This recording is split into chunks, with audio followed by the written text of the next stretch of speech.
Hello and welcome to Time to Talk. Earlier this evening, I had a wonderful conversation with a friend who prompted this episode.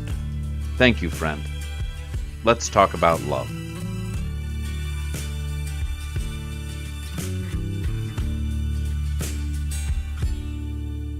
Love worketh no ill to his neighbor. Therefore, love is the fulfilling of the law. Otherwise stated, love does no wrong to a neighbor. It never hurts anyone. So love is not selfish, it is unselfish. And it goes on to say, therefore, unselfish love is the fulfillment of the law. I not only didn't understand what unselfish means, but I also had a misconception of what love is. Love is not what I can get from you. Love is not what I can take from you. Love is not what I can convince you to do. Love is what I can give to you. I misunderstand that so often, so I've got to break it down. I've got to take this into bite-sized chunks because my brain gets involved and my brain thinks it knows things. My brain likes to pretend it knows what to do based on my past experiences from my former life. And if I've learned anything, it's that all of my knowledge from my former life got me to the point where I was on my knees in desperation, asking, praying for answers. God, I've made a mess of things. Take me and do with me as you will. How should I behave? How should I act? How should I do? And then simply put right here, unselfishly love. That seems so simple. 2 words. But what is unselfish? What is love? So I ask these questions. And when I'm still enough, and when I'm open enough to receive the answers, here's a little bit of what comes. Honestly, I must unselfishly love to be pure. So I ask about unselfish love and what that means. And what comes to me is, how do I give, how do I love, how do I do with no expectation of return? So the answer of unselfish love, the answer that I receive is a question of how do I give, how do I do, how do I love, how do I help others with the gifts that I've been given? How do I give those away freely with no expectation of return? Now, because that's a question, it means to me that it's a practice. It's not a perfect, it's a practice, kind of like the medical practice. If you're familiar with medicine and doctors, and sometimes they make mistakes, and there's misdiagnoses and medications that they need to try, and correct dosages, go up, go down, try a different medication. That's because it's a practice. It's not perfection. That's the same with learning how to live in unselfish love, through unselfish love, being a channel of unselfish love. It is a practice. Sometimes it's amped up, sometimes it's taken down, sometimes it's a misdiagnosis. It's a practice. So a very big piece of this is I'm allowed to forgive myself now for not being perfect. I'm allowed to forgive myself because I don't always get it right. But I believe that if I'm striving to do God's will, then good things will pass. I think my Father, I think my Creator appreciates my willingness to strive to do better, to follow the guideposts of honesty, unselfishness, love, and purity, because, honestly, I must unselfishly love to be pure. How do I love? How do I show another human being love? And the answer is so simple, my brain wants to reject it. I walk towards unselfish love through forgiveness, learning how to forgive everybody for everything they've ever done, even the ones I don't want to forgive, even the ones I want to hold on to, even the ones that I want to take to the grave with me. Yeah, that one you're thinking of right now, that's the one that I need to let out. Give that to God. Share that with God and another human being that I trust in order to release it from the tomb, from the prison underneath my belly, from that gaping hole in my chest. I need to release that one into my Father's care so that it's no longer imprisoning me. How do I give? How do I love? How do I do with no expectation of return? Honestly, I must unselfishly love to be pure. What is honesty? What is unselfishness? Well, that answer is a question. How do I give? How do I love? How do I do with no expectation of return? That means it's a practice that every day When I ask my Creator during my morning prayer and meditation, Father, what will you have me do today? How may I serve you today? I've made a mess of things. Take all my problems. Do with me as you will. I'm an instrument of your will, a tool by your design. What do you want me to do today? And I have found that if I start the day with that request, Father, how may I serve you today? My Creator, what may I do for you today? And then I go out into the journey of life, 10 opportunities to be of service will pass right before me, and I'll miss 9 of them. But if I'm open enough and I see that one, and I can practice being of service, then tonight, when I'm going to bed, and I'm thanking my Father, thanking my Creator for this day, and thanking for the opportunities that He has presented me with, that afforded me, I'll often find myself weeping for the opportunity to have been of service. This day was worth it. This day mattered, because my job was to go out and help one of your children. To be of service to you, Father, is to go out and be of service to your children in whatever way possible, especially the ones that I don't want to be of service to. Those are His children as well. Love does no wrong to a neighbor. It never hurts anyone.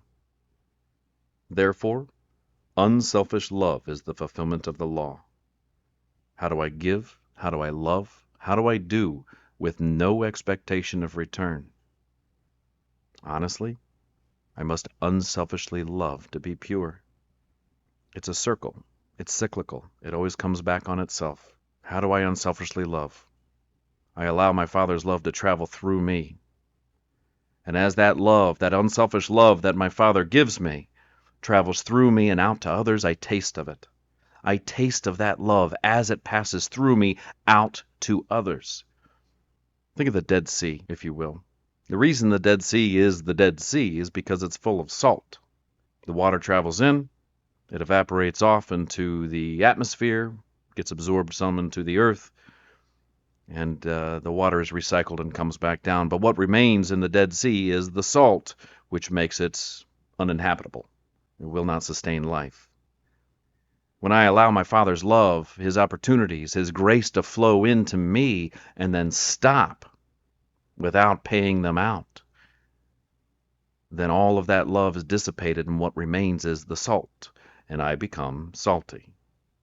If we were to channel a tributary out of the Dead Sea, allowing the water to flow, eventually that salt would flush and you would have life-sustaining water, a life-sustaining body of water.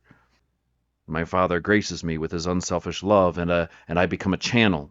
Father, make me a channel of Thy peace. And I become a channel, I let that unselfish love that He has gifted me run through me and out to others, then I taste of it. I can taste that love. I can taste that grace. I can taste the work that He has for me to do today as it passes through me out to others. How can I go out and help someone today? Who may I be of service to today? Father, what will you have me do today?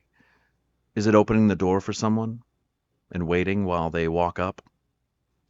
Is it smiling at someone who maybe doesn't look like they're so happy today? Is it complimenting someone, telling them that they have a great attitude, that you really appreciate what they're doing today? Is it embracing someone and sharing that feeling, that love, that vibration of creation that can travel from one heart to another when they come in contact? Is it just simply finding someone that is downtrodden and needs a little bit of love and giving it to them? How do I give? How do I love? How do I do with no expectation of return? I just want to give out the love that I've been so freely given. Be on the lookout. How may I serve you today, Father? What may I do for you today? I'm learning every moment that I'm open and available to give out my Father's love. As it passes out from me to others, I am backfilled with more of that unselfish love that tastes so good. I want it. I want to be filled with it. I want that anxious, cavernous, gaping hole in my chest to be filled up with my Father's love. And the way to do that is to give it away. So if I can pass on my Father's love to you, if I am open to the opportunity to pass on my Creator's love to you, then we are both helped.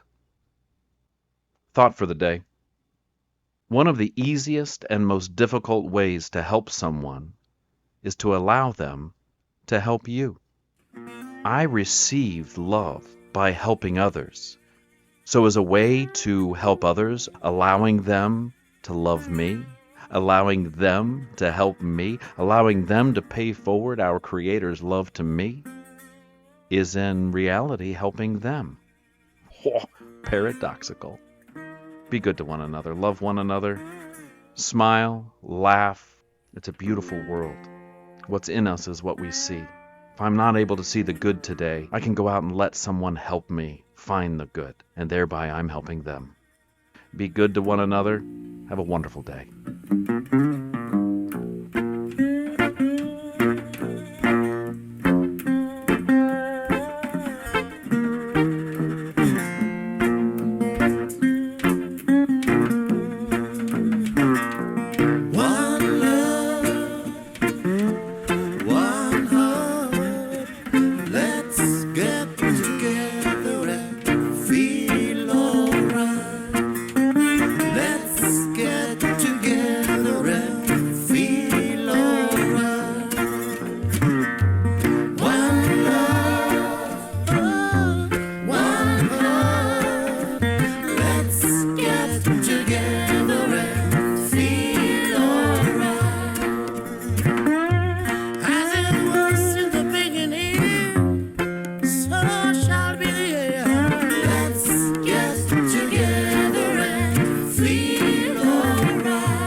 Let's join together, fight this holy Armageddon. When the man comes, there will be no doom. Have pity on those whose chances grow thinner. There ain't no hiding place from the Father of creation. We got one love, one heart. Let's get together and feel alright. One love, one heart. Let's get together and feel alright.